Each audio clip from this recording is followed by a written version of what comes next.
Bryophyte উদ্ভিদের বৈশিষ্ট্য কি কি? What are the characteristics of bryophytes?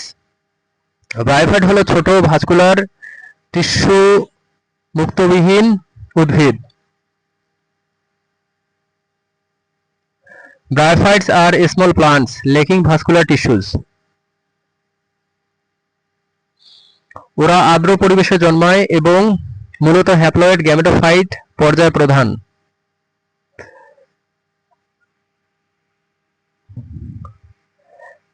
They grow in moist environments and mainly have a dominant haploid gametophyte stage. Moss এবং liverworts ব্রায়োফাইটের উদাহরণ। Mosses and liverwort are examples of bryophyte. Pteridophyte কি? What are pteridophytes? Pteridophyte হলো vascular টিস্যুমুক্ত বীজবিহীন উদ্ভিদ। Pteridophytes are vascular plants that reproduce via spores, not seeds. এদের দেহে পাতা, ডাঁটা ও মূল সঠিকভাবে বিভাজিত থাকে। Their bodies have well differentiated leaves, stems and roots.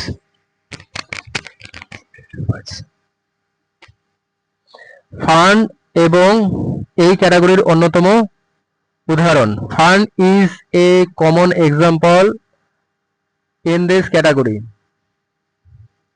Gymnosperms উদ্ভিদের বৈশিষ্ট্য কি কি? What are the characteristics of gymnosperms?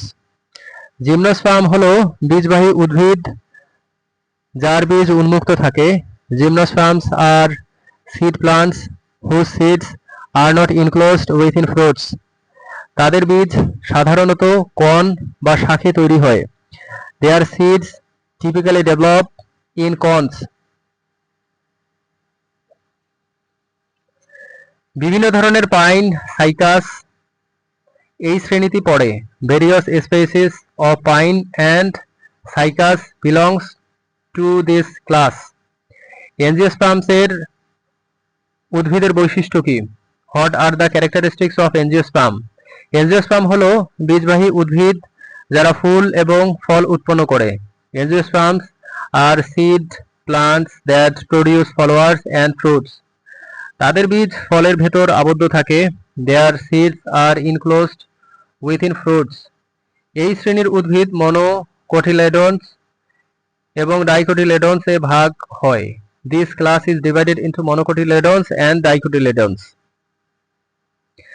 Geological time ও উদ্ভিদের বিবর্তন।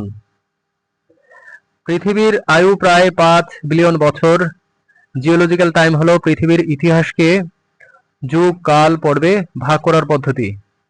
প্রি ক্যাম্ব্রিয়ান যুগ ছিল জলজ অ্যালগা ও ব্যাকটেরিয়া, স্থলজ উদ্ভিদ কম। পেলিজোইক সময়ে প্রথম স্থলজ উদ্ভিদ, ভাস্কুলার টিস্যু ও বীজবাহী উদ্ভিদ বিকশিত হয়। মেসোজোইক যুগে জিমনোস্পার্মস বিস্তার লাভ করে এবং প্রথম এনজিওস্পার্ম দেখা যায়। সেনোজোইক যুগে এনজিওস্পার্ম বিস্তৃত হয়, ঘাস জাতীয় উদ্ভিদের বিস্তার ঘটে এবং কৃষি শুরু হয়। প্লান্ট শ্রেণীবিভাগের প্রধান পদ্ধতি কি? কৃত্রিম শ্রেণীবিভাগ নির্বাচিত বৈশিষ্ট্যের উপর ভিত্তি করে। প্রাকৃতিক শ্রেণীবিভাগ প্রকৃত বৈশিষ্ট্য ও সম্পর্ক বিবেচনা করে। বংশগত শ্রেণীবিভাগ বিবর্তন ও জেনেটিক সম্পর্কের ভিত্তিতে।